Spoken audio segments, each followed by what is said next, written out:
मैं रवि कुमार, स्वागत है आपका रेनेसा आईएएस में। सीएनटी के जो क्लासेस चल रहे थे उसको आगे बढ़ाते हैं। यह मात्र रिवीजन क्लास है, यहाँ पर कोई भी डिटेल में नहीं हो रहा है। डिटेल में ऑलरेडी मैं काफ़ी पहले क्लास ले चुका हूँ, जिससे आप प्लेलिस्ट में जा कर के देख सकते हैं। पेपर 2 के सारे 80 वीडियोज वहाँ पर उपलब्ध है। आशा है कि आपकी स्टडी काफ़ी अच्छी चल रही होगी। यह सिविल सेवा है। सिविल सेवा की तैयारी में रेगुलरिटी की डिमांड की जाती है। यह मैराथन दौड़ है, याद रखिएगा। सीजनल तैयारी यहाँ नहीं करना है कि जब वैकेंसी आया तब तैयारी शुरू किए। तैयारी शुरू करने का सबको अधिकार है, इसमें कोई दो मत नहीं है। ज़रूर शुरू कीजिए, लेकिन आज भी आप शुरू किए हैं तैयारी तो भी कोई बात नहीं है। फिलहाल जो रणनीति आपके 17 मार्च के लिए होना चाहिए उसको अपनाइए, लेकिन जब आप शुरू कर दिए हैं तो अब इसको फिनिश कर देना है, क्योंकि सिविल सेवा में जीतता वही है जिसमें जिद होता है, जुनून होता है ना।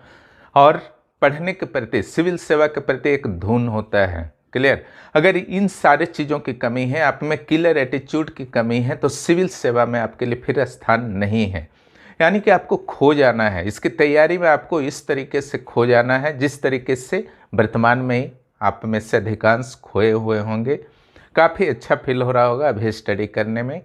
सिलेबस छोटा लगने लगा होगा कि फटाफट अभी फिनिश हो रहा है। ये फील होने लगा होगा कि काश 1-2 महीना और रहता तो सारा का सारा फिनिश कर लेते। क्लियर? बस इसी को कहा जाता है किलर एटीट्यूड। और ये चीज़ जो है आपका, अगर 1 साल आप रख लिए तो शायद ही जीवन का कोई लक्ष्य है जो आप प्राप्त नहीं कर सके। यह आपको भी महसूस हो रहा होगा। इसी चीज़ को मैंने पिछले 1 वर्षों से लगातार कहा कि आप तैयारी जो है लगातार कीजिए। सिविल सेवा में क्लियर करना है। 11th के लिए आप दावेदार हैं, बनना चाहते हैं तो लगातार तैयारी कीजिए। सर नए हैं सीएनटी एसपीटी के क्षेत्र में या फिर जो पुराने भी हैं, कहाँ पर उनको विशेष रूप से ध्यान देना है, इस चीज़ के लिए ही यह श्रृंखला चल रही है। यह फास्ट आपकी रहेगी क्योंकि आपके पास समय की भारी कमी है। तो छोड़ने का मत सोचिए, कुछ कुछ करके जरूर जाइए सीएनटी एसपीटी में भी, और निश्चित रूप से लाभ होगा। जहाँ तक सीएनटी में क्या किया जाए, तो हमारा विचार है कि आपको 1 से 71 तक आर्टिकल कंप्लीट कर लेना चाहिए और उसके बाद कुछ सिलेक्टेड आर्टिकल्स आपको करने चाहिए। तो 1 से 71 71A 71B तक भी मैं कुछ कुछ सिलेक्शन दे दूंगा, उस पर विशेष ध्यान रखिएगा। और बाकी सेक्शन में भी कुछ मैं सिलेक्टेड आर्टिकल्स सेक्शंस दे दूंगा, उस पर विशेष ध्यान रखिएगा। सीएनटी को मैंने काफ़ी डिटेल में मौलिक पुस्तक से पढ़ाया है, उसको ज़रूर आप लोग देखिए। जिनका बाकी सेक्शन फिनिश है, सीएनटी एसपीटी में ही प्रॉब्लम है, मेरे जो 8-10 वीडियो हैं सीएनटी एसपीटी के, सारे को देख लीजिए। सीएनटी एसपीटी का 10 में से 10 प्रश्न बनेगा, एकदम निश्चित रहिए, है ना। और अभी बुक लिस्ट से आप लोग बचिए। क्लियर? बहुत सारे चैनल्स में मैं देख रहा है कि बुक लिस्ट, तो बुक लेकर के अब क्या कीजिएगा, अब उसका समय पार हो गया। कीजिए। चलिए सीएनटी पर आते हैं। सीएनटी और एसपीटी दो हमारे ऐसे कानून हैं जो झारखंड में अत्यंत महत्वपूर्ण स्थान रखते हैं। इन्हें झारखंड के जनजातियों के लिए मैग्ना कार्टा कहा जाता है। हालांकि एससी और ओबीसी को भी इससे संरक्षण प्रदान किया गया है बाद में। क्लियर? एट ए टाइम अगर मूल सीएनटी में कहा जाए तो उसमें संरक्षण प्राप्त नहीं था। तो यहाँ पर पढ़ना क्या है आपको, संरक्षण उनको एससी और ओबीसी को बाद में दिया गया था। तो इसमें अभी अब तो बहुत समय कम है, तो इसमें क्या क्या ऐसा पढ़ा जाए कि डायरेक्ट हिट करे आपका एग्जाम में क्वेश्चन। उन्हीं मुद्दों पर हम लोग चर्चा करेंगे इन क्लासेस में। क्लियर? चलिए सबसे पहले देखिए, कोई भी आपका एक्ट है, विशेष रूप से सीएनटी एक्ट के संदर्भ में इसके इतिहास को जानना है, वहाँ से कुछ कुछ प्रश्न बन सकते हैं। क्लियर? कंप्लीट नोट्स चाहिए तो आप ज्वाइन कर सकते हैं। 1765 में आपको पता है इलाहाबाद की संधि होती है जस्ट आफ्टर बक्सर वार के बाद। तो दीवानी अधिकार मिल गया बिहार, बंगाल और उड़ीसा का। तो बंगाल का ही पार्ट था झारखंड, तो झारखंड का भी दीवानी अधिकार मिला। यहाँ पर नगद कलेक्शन जो था अंग्रेजों के द्वारा शुरू कर दिया गया था, और एक विद्रोह की भावना जो थी यहाँ के आदिवासियों में पनपने लगी, जो कुछ 18वीं सदी के अंत में भी कुछ विद्रोह होते हैं। 1793 में क्या होता है, लॉर्ड कॉर्नवालिस आते हैं, गवर्नर जनरल जॉन सॉर की सहायता से उन्होंने अस्थाई भू व्यवस्था, भू राजस्व व्यवस्था को लागू कर दिया, परमानेंट सेटलमेंट जिसे कहा जाता है। उसमें भूस्वामी को क्या मान लिया गया, जमींदार को भूस्वामी मान लिया गया, लैंड ओनर मान लिया गया। उससे कह दिया गया कि आपको एक फिक्स लगान हमको देना है हर साल, उसके बाद आप किसानों का जो करना है कीजिए। क्लियर। ऐसी आदत यहाँ के मूलवासियों और आदिवासियों की नहीं थी कि इस तरीके के अत्याचार को सह सकें। क्लियर। परमानेंट सेटलमेंट तो लागू हो गया, लेकिन बहुत प्रभावी झारखंड क्षेत्र में नहीं हुआ था। लेकिन जो भी प्रयास किया था अंग्रेजों ने, उसका विद्रोह का पहला असर दिखता है 1820 हो विद्रोह। कई चरणों में हो विद्रोह हुए थे, वहाँ डिटेल में नहीं जाना है। हो विद्रोह के रूप में आपका देखते हैं। तब अंग्रेजों को धीरे धीरे समझ में आने लगा कि कुछ तो गड़बड़ हो रहा है, लेकिन फिर भी वो समझे नहीं। 1824 में कुछ सुविधा देने का प्रयास अंग्रेजों के द्वारा किया जाता है। क्लियर। लेकिन संतुष्टि का सवाल ही नहीं था। जिस स्वायत्तता और स्वतंत्रता के साथ पीढ़ी दर पीढ़ी यहाँ के आदिवासी और मूलवासी रहे थे, इस तरीके का बंधन जो है उनको स्वीकार नहीं था। इसके बाद 1832 आता है, 31-32 महान कोल विद्रोह, जो जनजातियों का पहला संगठित विद्रोह न सिर्फ झारखंड में, पूरे भारत में माना जाता है। बहुत ही आक्रामक यह विद्रोह था और अपने असंतोष की यह प्रकटीकरण जो था अंग्रेजों को डराने वाला था। क्लियर। हालांकि कोई विशेष प्रभाव नहीं पड़ा भूमि कानून के संदर्भ में, लेकिन अंग्रेज धीरे धीरे सोच रहे थे और इसी बीच संथाल विद्रोह भी होता है। क्लियर। तो इन विद्रोहों की एक श्रृंखला के कारण अंततः अंग्रेजों को फिर से सोचना ही पड़ा और राखाल दास बनर्जी के नेतृत्व में 1861 में एक समिति बनाई जाती है और जमीन को स्पष्ट कि कौन कौन आदिवासी के जमीन है झारखंड में, उसको स्पष्ट करने को कहा जाता है। क्लियर। और 1861 में उन्होंने लगभग 2500 गाँव का सर्वेक्षण किया और इसे स्पष्ट करने का लगभग सफल प्रयास किया, इसमें कोई दो मत नहीं है।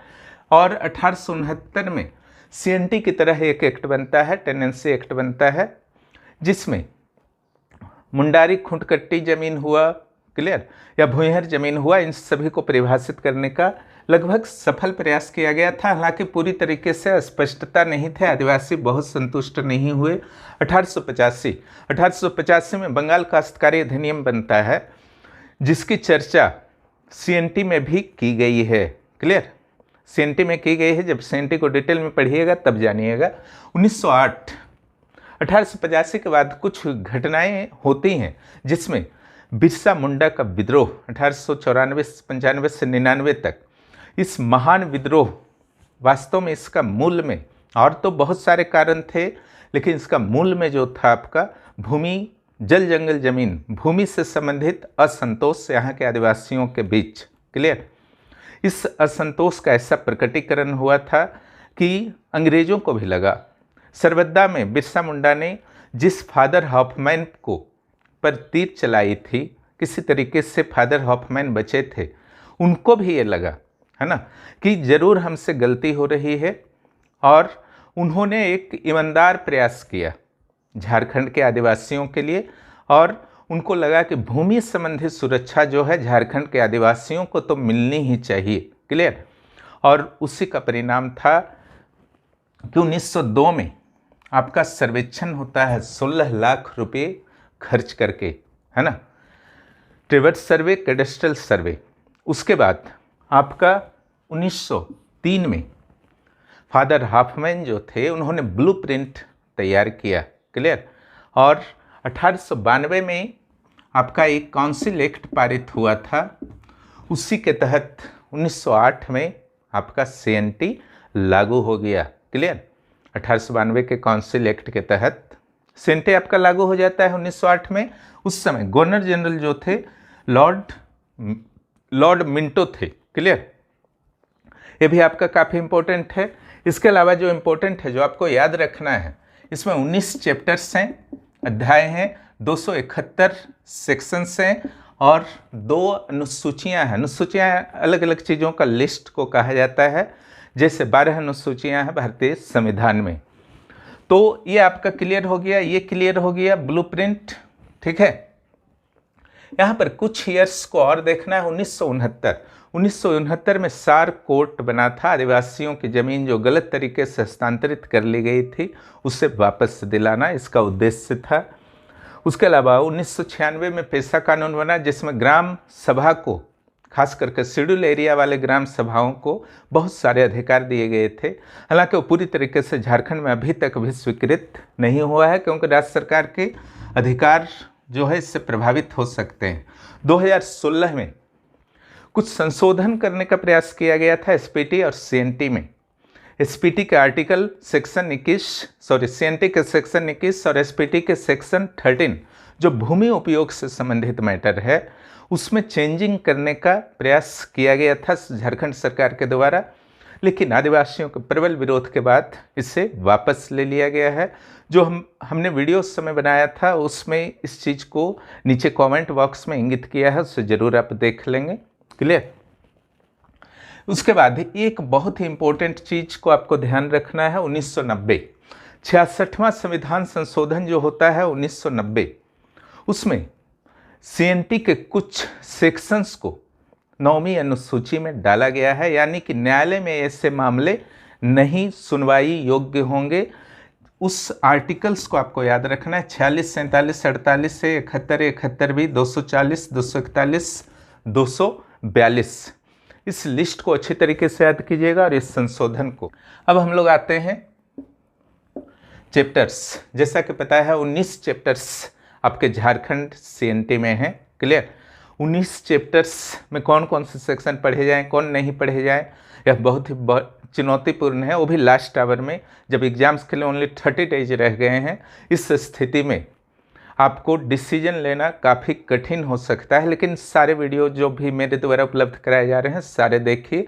जो जो बताया जा रहा है पढ़ के जाइएगा, यहाँ से आने की लगभग 100% संभावना है। ठीक है।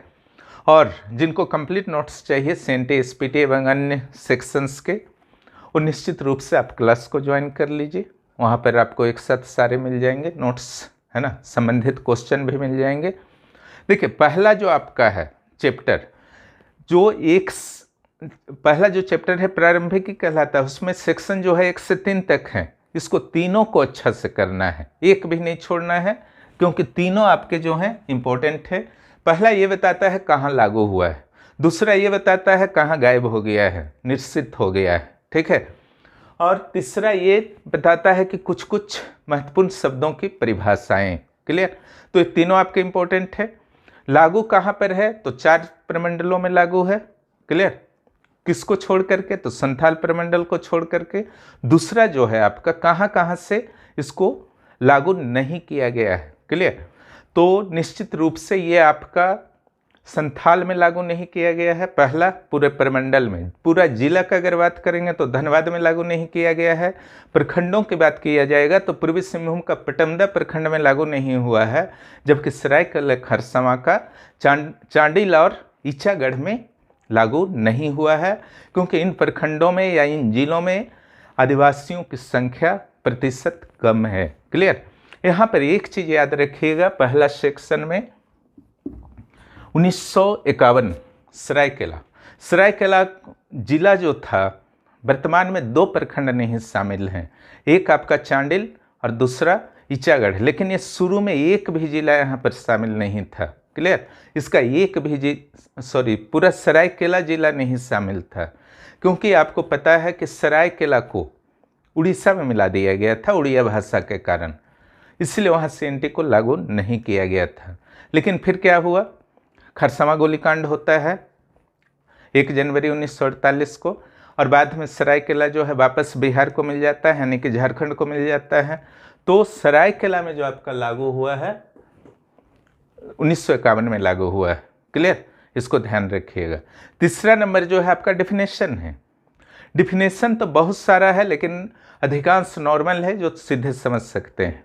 जहाँ कन्फ्यूजन हो सकता है उस पर हल्का चर्चा कर देते हैं। जैसे एक डिफिनेशन है भूगत बंध बंधक।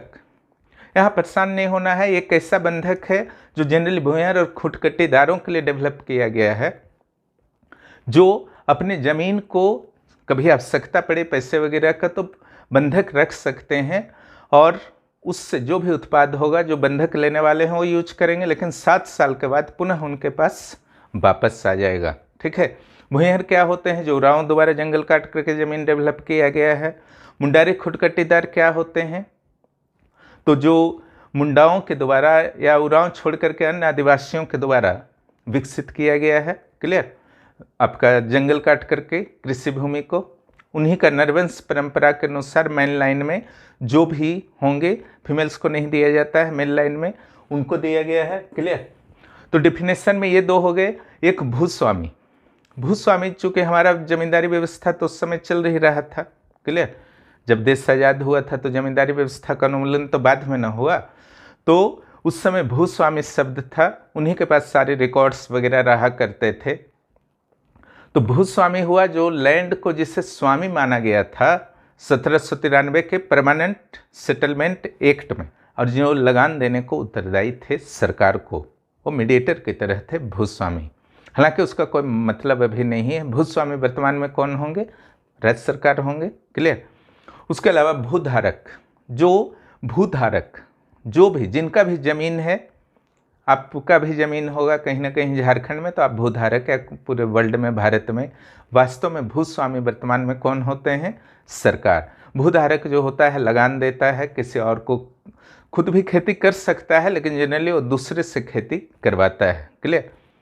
इसके अलावा जो आपका है भूंयहर बता ही दिए हैं। मुंडारी खुदकट्टीदार ये भी बता दिए हैं। खुदकट्टीदार अधिकार प्राप्त रैयत। क्लियर? जो अधिकार प्राप्त रैयत होते हैं ये आपका मुंडारी खुदकट्टीदार के ज़मीन पर खेती वगैरह करते हैं। इनके बारे में भी प्रावधान किया गया है, क्योंकि ऐसे रैयतों की संख्या भी झारखंड में अच्छी खासी थी, इसलिए उनकी भी व्यवस्था की गई है। क्लियर? तो यहाँ पर डिफिनेशन को आपको कर लेना है। सेक्शन नंबर 3 में सेक्शन 1, 2 कहाँ लागू है और 2 नंबर में कहाँ हट गया है। क्लियर? आगे हम लोग देखते हैं सेक्शन 2, चैप्टर 2। चैप्टर 2 में आपका सेक्शन जो है 4 से लेकर के 8 तक है। ठीक है? यहाँ 4 में बताया गया है कि काश्तकारों के कौन कौन से प्रकार होंगे। कुल 4 प्रकार के काश्तकारों की बात की गई है, जिसमें भूधारक हैं, रैयत हैं, दर रैयत हैं, अंडर रैयत्स और मुंडारी खुदकट्टीदार हैं। ये 4 रैयत हो गए। ये 4 रैयत में आपका जो प्रकार होगा सेक्शन 4 में होगा, और सेक्शन 5 जो है भूधारक के बारे में बताता है। क्लियर? सेक्शन 6 जो है रैयत के बारे में बताता है। दर रैयत का कोई भी सेक्शन नहीं दिया गया है। और खुदकट्टी अधिकार प्राप्त रैयत का 7 नंबर सेक्शन है, और 8 नंबर जो सेक्शन है आपका वह है मुंडारी खुदकट्टीदार का। तो अगर आपसे पूछता है कि रैयतों का काश्तकारों का कितना प्रकार है टेनेंट्स का, तो 4 प्रकार है। क्लियर? सेक्शन 4 के अनुसार और चैप्टर 2 के अनुसार। अगर आपसे पूछता है रैयतों का कितना प्रकार है, रैयतों का जो प्रकार है आपका सेक्शन 6 के अनुसार 3 प्रकार है। अधिभोगी रैयत, अनधिभोगी रैयत और खुदकट्टी अधिकार प्राप्त रैयत। रैयत 3 ही है। दर रैयत जो है सहयोगी होते हैं तीनों के, है ना, वो रैयत के प्रकार में नहीं आते हैं, वो काश्तकार के प्रकार में आते हैं। क्लियर? तो ये आपका हो गया सेक्शन। उसके बाद चैप्टर 3, इसमें सेक्शन 9 to 15 है।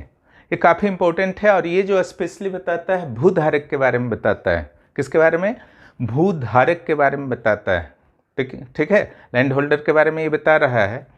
तो यहाँ पर जो है पहला जो है 9 नंबर कि भूधारक इट मीन्स जो भूस्वामी था उसके अंडर में उसने भूमि का धारण किया है, इसलिए तो भूधारक कहला रहा है वो, है ना। तो उसका क्या सिस्टम था भूधारक का, कि अगर उसका, चूंकि 1793 में व्यवस्था थी कि जो लगान फिक्स किया जाएगा वो फिक्स हो जाएगा, वो वृद्धि या कमी नहीं होगा, लेकिन यहाँ पर CNT में व्यवस्था किया गया भूधारक के लिए कि एक बार लगान फिक्स होने के बाद जो उसकी डिस्सी करेंगे वो आपका अगले 15 वर्षों तक उसमें कमी या वृद्धि नहीं होगी। क्लियर? 9 नंबर सिंपल है।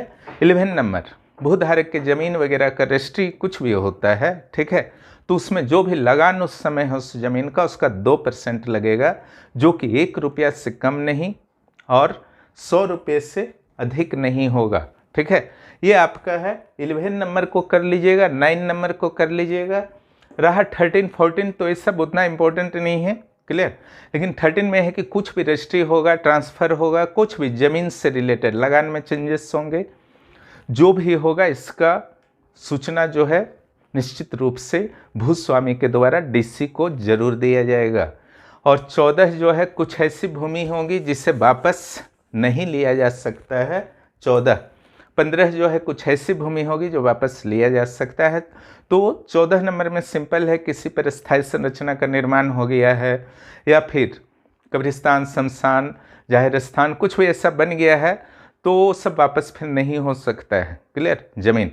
लेकिन आपको यहाँ याद जो करना है 9 और 11 और कुछ भी याद करने का ज़रूरत नहीं है। चलिए हम लोग चैप्टर 4 पर आते हैं, है ना।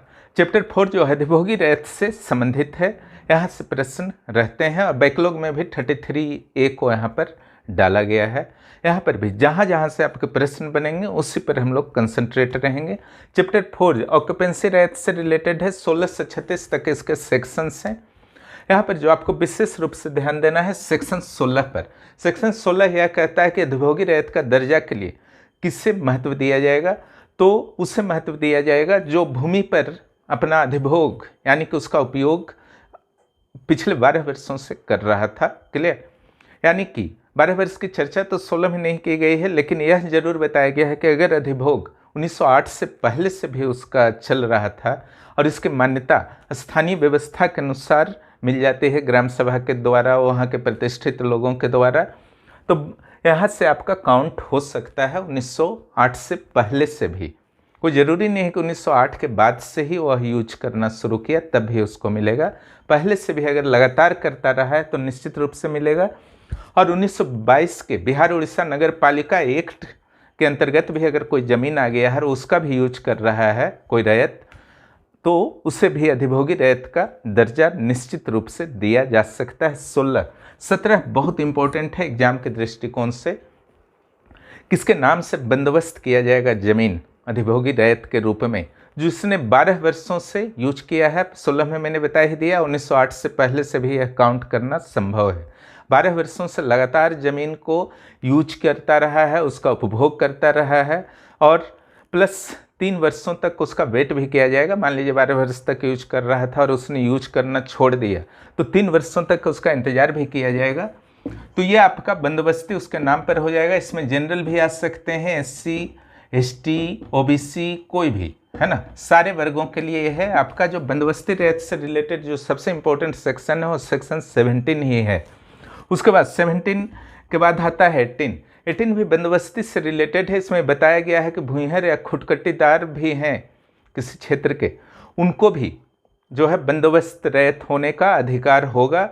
लेकिन कोई भी ऐसा ज़मीन नहीं होना चाहिए जो भूइहर या खुटकटीदार के अंतर्गत आता हो, नॉर्मल ज़मीन होना चाहिए, उसमें बंदोबस्ती इनको मिल सकती है अगर ये भी उपभोग, ये शर्त का पालन करना होगा 12 ईयर वाला। उसके अलावा भूस्वामी के संदर्भ में भी सेक्शन 20 में बताया गया है कि उनके नाम से भी बंदोबस्ती हो सकते हैं, वो भी बंदोबस्ती रैयत हो सकते हैं। ये आपका जो है 19 और 21 जो है एक बहुत ही महत्वपूर्ण, खास करके 21 और SPT में 13 नंबर का सेक्शन। यहाँ का सेक्शन 21 जो है 19 बस इंडिकेट करता है, वो याद नहीं भी कीजिएगा तो चलेगा। 19 इंडिकेट करता है कि क्या क्या अधिभोगाधिकार होंगे, उसका विवरण 21 में दिया हुआ और 21 में जो जो विवरण दिया गया है वही अधिभोगाधिकार होंगे। उसकी सीमाओं से पार नहीं जा सकता है एक अधिभोगी रैयत, क्लियर। जैसे खपड़ा बनाना, वनों के गौण उत्पाद का प्रयोग करना, कृषि करना, जलाशय निर्माण, क्लियर। इसी में सुधार करने का प्रयास जो है 2016 में किया गया था, जिसमें होटल रेस्टोरेंट वगैरह बनाने की इजाज़त दी गई थी। भारी विरोध के बाद इसे वापस ले लिया गया था। यहाँ पर 21A जोड़ा गया था जो वर्तमान में उसका महत्व नहीं है। तो ये 19 और 21 आप समझ गए क्या उपयोग करना है। सीमाओं से पार जाएंगे तो बेदखल हो जाएंगे। किसके तहत बेदखल हो जाएंगे? 22 के तहत। प्लस लगान वगैरह नहीं देने से भी बेदखल हो सकते हैं। लेकिन बेदखली का आदेश सेक्शन 42 के तहत तब तक लागू नहीं होगा जब तक कि चाहे अधिभोगी हो या अनधिभोगी हो, जब तक कि उपायुक्त के द्वारा इस पर सहमति व्यक्त न कर दी जाए, क्लियर। इसके बाद जो आपका आता है 23A, अधिभोगी रैयत के ज़मीन का रजिस्ट्री वगैरह, है ना, क्योंकि पीढ़ी दर पीढ़ी ट्रांसफ़र होगा, अलग अलग लोगों के नाम पर ट्रांसफ़र होगा, तो जितने भी रेंट आपके हैं उसका 5% जो है रजिस्ट्री का चार्ज लगेगा, जो कि आपका 2.5 रुपये से कम नहीं होगा और 250 रुपये से अधिक नहीं होगा, यह 23 से में कहा गया है। इसके बाद जो आपका आता है इम्पोर्टेंट जो करना है 28 से 32। 28 से 32 में ये बताया गया है कि वो कौन कौन सी स्थितियां होंगी जब लगान की वृद्धि की जा सकती है, प्लस क्या प्रक्रिया होगी लगान की वृद्धि के लिए। उसी तरीके से 33 से 35, इसमें 33 से इसी में शामिल है। ओके, 33 से 35 इसमें लगान के कमी के संदर्भ में कौन कौन सी स्थितियां होंगी 33 से में बताया गया है कि आपका लगान में कमी हो सकता है और इसकी प्रक्रिया क्या होगी। प्रक्रिया दोनों का सिंपल है। अगर लगान में वृद्धि करना है तो भूस्वामी चाहेगा कि वृद्धि हो क्योंकि उसको लाभ है। आवेदन किसको देगा? उपायुक्त को आवेदन देगा। और लगान में कमी करना है तो रैयत काश्तकार चाहेंगे कि लगान में कमी हो जाए, आवेदन किसको देगा? उपायुक्त को देगा। वह जो प्रक्रिया का पालन करेंगे, यानी कि आवेदन किस तरीके से होना चाहिए, उसमें क्या क्या विवरण होना चाहिए, ये इसका सारा विवरण जो है छोटा नागपुर टेंडेंसी एक्ट 1908 के सेक्शन 146 से 149 में वर्णित है। उसी के अनुसार जो है आपका आवेदन एक्सेप्ट करेंगे, जांच करेंगे। 33 से में बताया गया है कि उत्पादन कम हुआ हो या फिर बंजर हो गई हो भूमि, जोत छोटी हो गई हो, इस सब स्थिति में उपायुक्त चाहें तो कम कर सकते हैं। तो बैकलॉग में जो पूछा गया था कि कौन कम कर सकता है, तो बहुत नॉर्मल सा प्रश्न था कि उपायुक्त कम कर सकते हैं। प्लस 36 जो बताता है कि किसी भी अधिभोगी रैयत का अगर लगान में वृद्धि या कमी हो जाता है ना, तो फिर अगले 15 वर्षों तक इसमें कोई भी चेंज नहीं होगा। आपको अधिभोगी, अनधिभोगी और खुटकट्टी अधिकार प्राप्त रैयत के बीच भी डिफरेंस क्लियर रहना चाहिए। अधिभोगी रैयत जो होते हैं उनका जमीन एक तरीके से अपना होता है और अनधिभोगी रैयत का जो जमीन होता है वो लीज पर होता है, जो भूस्वामी से प्राप्त होता है। उसको अगले क्लास में हम लोग जानेंगे। क्लियर। और खुटकट्टी अधिकार प्राप्त रैयत जो होता है मुंडारी खुटकट्टीदार भूमिहार वगैरह से प्राप्त करते हैं, उनको अधिकार रहता है। खुटकट्टी अधिकार प्राप्त हैं वो रैयत के अंडर में आते हैं। ठीक है, मुंडारी खुटकट्टीदार रैयत के अंडर में नहीं आते हैं, वो काश्तकार के अंडर में आते हैं। क्लियर। और जितना भी वृद्धि होगा लगान का, उसमें भी तीनों में डिफरेंस है। अधिभोगी रैयत का लगान का जितना भी वृद्धि होगा उसका ठीक 50% वृद्धि जो है खुटकट्टी अधिकार प्राप्त रैयत का होगा। जहाँ तक अनधिभोगी रैयत की लगान वृद्धि की बात है तो उतना ही वृद्धि होगा जितना वो आपका भूस्वामी के साथ उसने एग्रीमेंट जो किया था, लीज का जो शर्त है उसके अनुसार वृद्धि होगा। ये थे आपके चारों सेक्शन। क्लियर। उधर आगे के कुछ और आर्टिकल्स इंपॉर्टेंट है, अगले के 2 क्लास में उसको भी करा दूंगा। इन सारे को आप अगर फिनिश कर लेते हैं तो सारे के सारे प्रश्न बन जाएंगे और अच्छे तरीके से बन जाएंगे। और कंप्लीट नोट्स के और कुछ विशेष हेल्प की ज़रूरत हो तो आप ज्वाइन कीजिए। ठीक है। और जो भी इस चैनल पर नए हैं चैनल को सब्सक्राइब कीजिए और दोस्तों को भी इस चैनल के बारे में ज़रूर बताइए। वीडियो देखने के लिए बहुत